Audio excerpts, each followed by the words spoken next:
Monsieur le ministre, mes chers collègues, du fond du cœur, merci.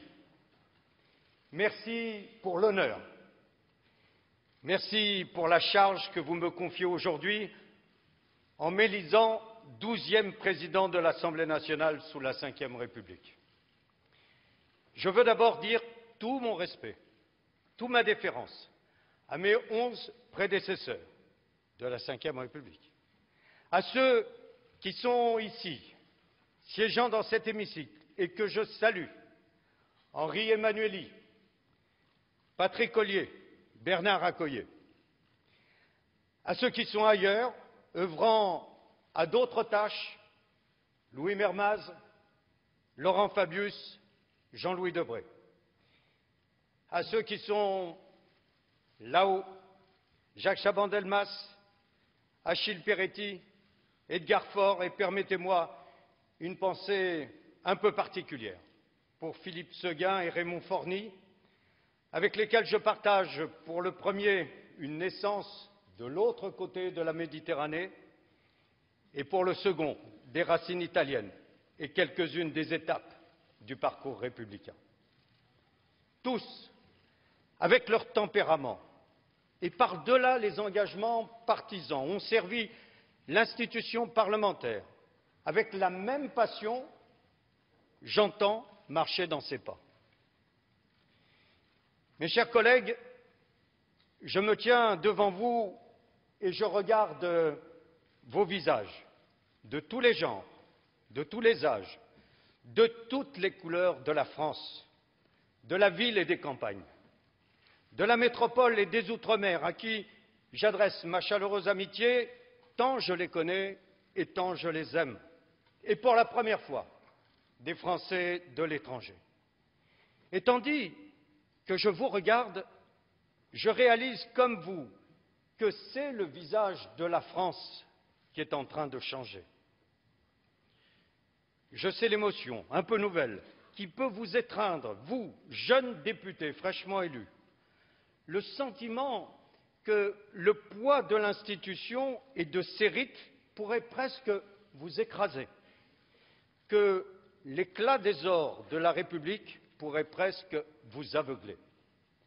Vous apprendrez en très peu de temps que les ors des palais se ternissent toujours plus vite que les valeurs de la République, dès lors que nous savons les servir, les protéger, les chérir.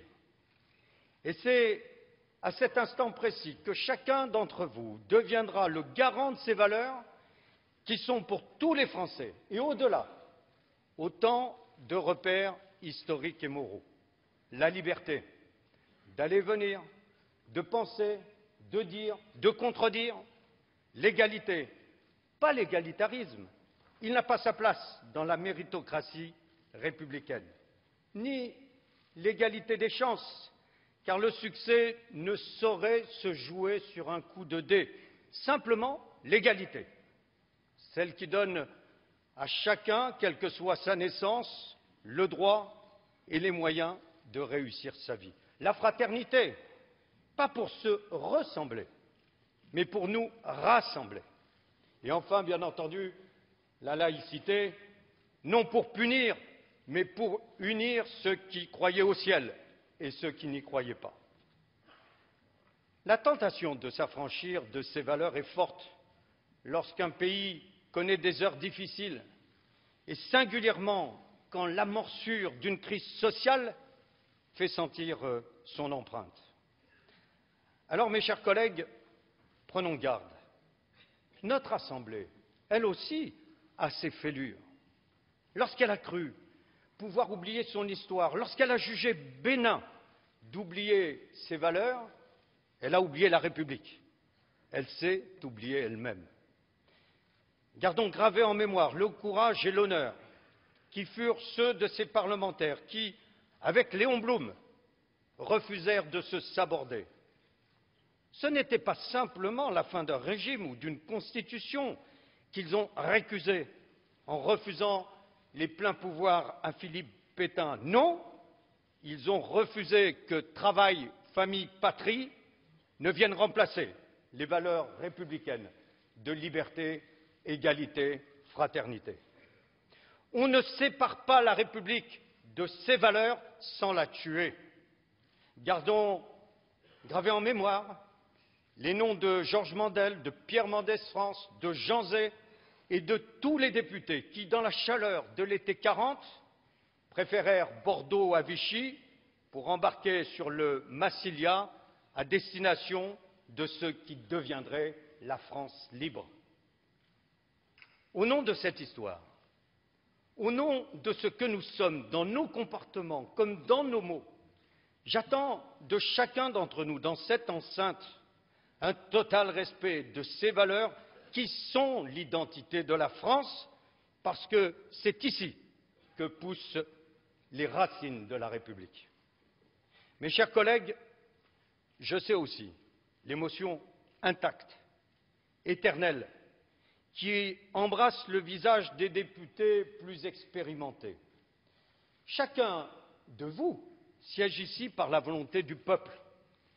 À l'heure où l'antiparlementarisme demeure une menace, je veux vous rendre hommage, vous, femmes et hommes, qui, bien qu'investis de la mission de forger la loi, êtes souvent dans vos territoires, par la force des choses et la blessure de la crise, la dernière porte ouverte une fois que toutes les autres se sont closes.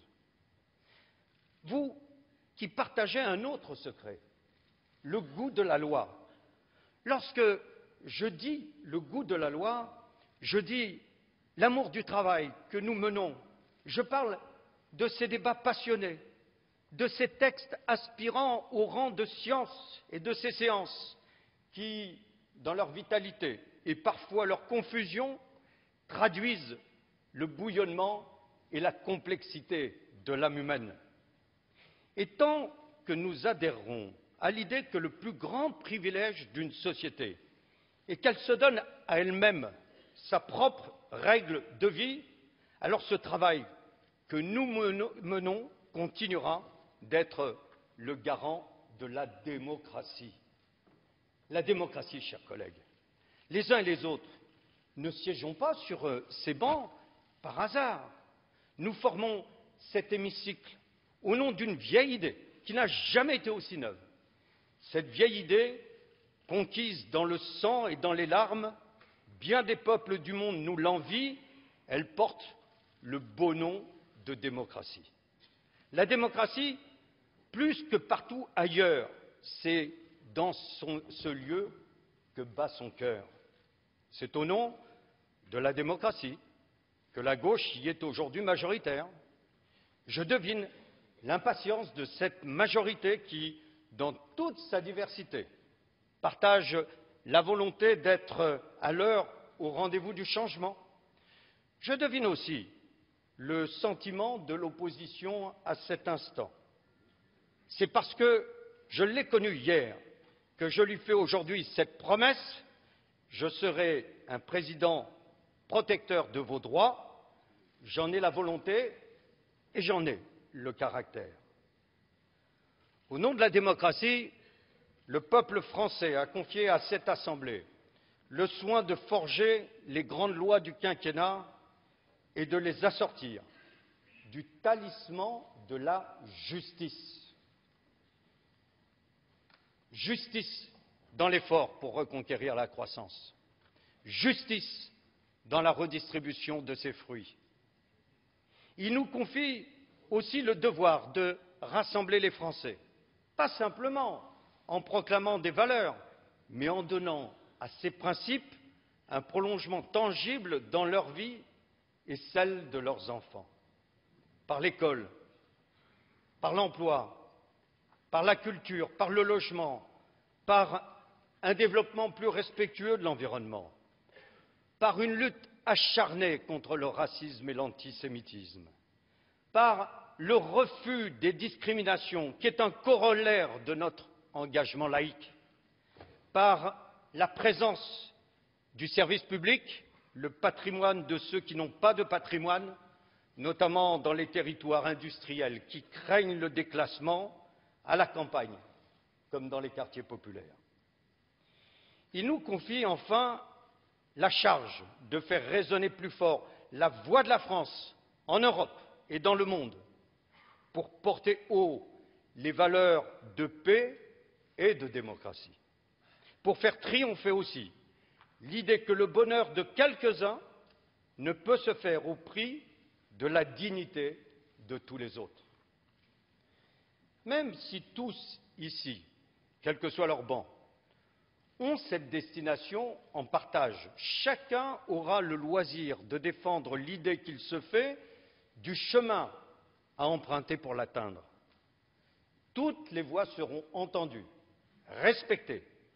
L'intérêt général sera seul juge de paix. Mes chers collègues, notre Assemblée suivra la feuille de route que nous ont confiée nos compatriotes, en loyauté avec le Président de la République, le Premier ministre et le gouvernement de la France. Elle le fera avec un seul dessein à l'esprit, le redressement du pays. Elle le fera en tenant sa place, mais toute sa place. La France est une république parlementaire et je salue le soin que met le Président de la République à le réaffirmer.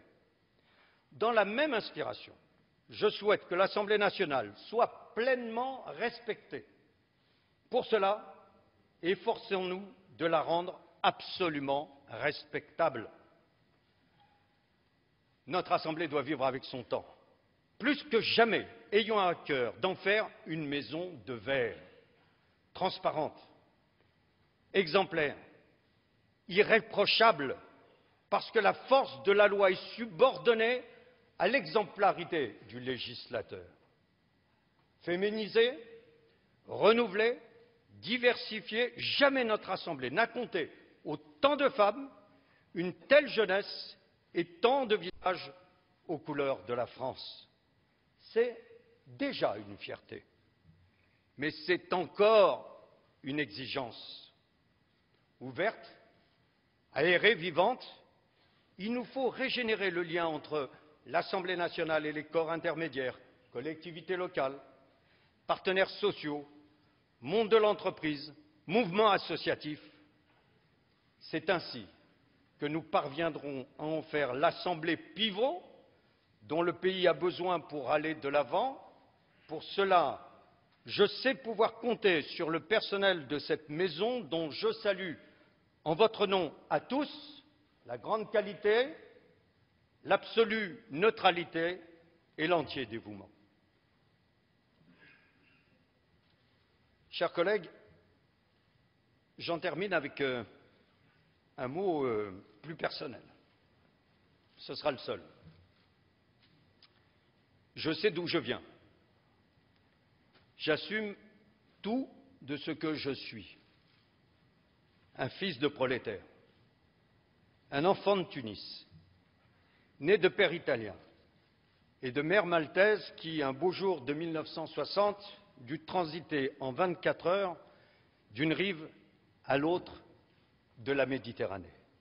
De l'odeur des orangers et de la caresse du soleil à la vie des usines qui rythmaient alors le Pré Saint-Gervais, ma ville d'adoption en bordure de ce département qui ne s'appelait pas encore la Seine-Saint-Denis. Rien ne me destinait à m'élever. Rien ne me vouait à me transcender. Rien, sauf la République, ses valeurs, son école, qui sont les seuls à pouvoir donner à des parents aimants la force de contrarier les mauvais destins. Je dois tout à la République et je veux lui rendre aujourd'hui ce qu'elle m'a donné. Vous représentez la plus grande fierté de ma vie. C'est en même temps qu'un honneur le règlement d'une dette envers mon pays. Je ferai tout pour m'en rendre digne et pour qu'ensemble, nous fassions grandir encore dans notre pays le goût de la loi, l'amour de la démocratie et la foi républicaine. Merci.